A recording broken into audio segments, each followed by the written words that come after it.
Hi everyone, आप लोग कैसे? आई होप कि आप लोग अच्छे होंगे। तो फ्रेंड, यदि आपकी जमीन है और आप किसी सरकार ने आपकी जमीन जो है रोड के लिए एक्वायर कर रहा है, आपका भूमि का अधिग्रहण कर रहा है, तो उस पे आपका क्या अधिकार है, ये तमाम चीज को आज विस्तार पूर्वक आपको बताऊंगा। लेकिन उससे पहले अगर आप मेरे चैनल पर नए हैं और अब तक आपने मेरे चैनल को सब्सक्राइब नहीं किया तो प्लीज चैनल को सब्सक्राइब कीजिए और बेल आइकन प्रेस करता है, जो भी ऐसे लेटेस्ट अपडेट सबसे पहले नोटिफिकेशन आपको प्राप्त हो। तो वीडियो को बिना देर के शुरू करते हैं। तो मैं बता दूं कि भूमि अधिग्रहण में उचित मुआवजा यानी कि कंपनसेशन जो है, जेन्युइन कंपनसेशन क्या है, क्या आपका अधिकार है, क्या राइट है, वो तमाम चीज को मैं आपको विस्तार पूर्वक बताने का प्रयास कर रहा हूं। तो भारतीय संविधान के 44वें संशोधन ने अनुच्छेद 19 के तहत संपत्ति के अधिकार को समाप्त कर दिया था। साथ ही संविधान के अनुच्छेद 31 में को भी बदल दिया गया था, जिसमें कहा गया कि कोई भी व्यक्ति कानून के अधिकार से अपनी संपत्ति बेचने से वंचित नहीं रहेगा। इस अनुच्छेद को अनुच्छेद 300 जो द्वारा प्रतिस्थापित किया गया था, जिसमें कहा गया था कि जिसमें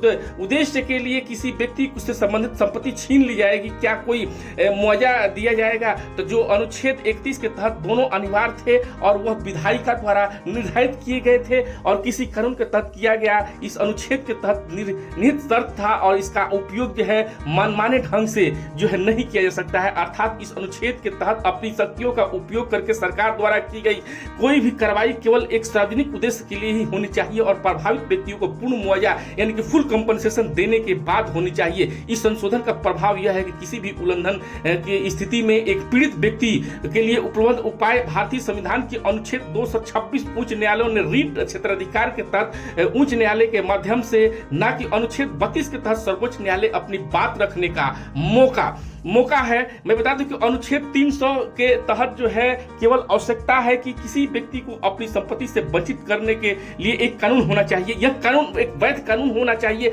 और निजी संपत्ति प्राप्त करने का कोई भी जो है कानून तब तक वैध नहीं हो सकता है जब तक कि वह सार्वजनिक उद्देश्य के लिए संपत्ति को अधिग्रहण कंपनसेशन या आवश्यकता के लिए प्रावधान नहीं करता है, और जब तक कि मुआवजा कंपनसेशन का भुगतान करने के लिए इस तरह के कानून में प्रावधान नहीं करता है। तो मैं बता दूं आपको कि भारत में बहुत लंबे समय से भूमि अधिग्रहण का कानून, भूमि अधिग्रहण कानून 1894 था। हालांकि इस अधिनियम के बाद भूमि अधिग्रहण पुनर्वास और पूर्ण अधिग्रहण 2013 में उचित मुआवजे कंपनसेशन के साथ जो है इसको पारदर्शिता के अधिकार के साथ बदल दिया गया।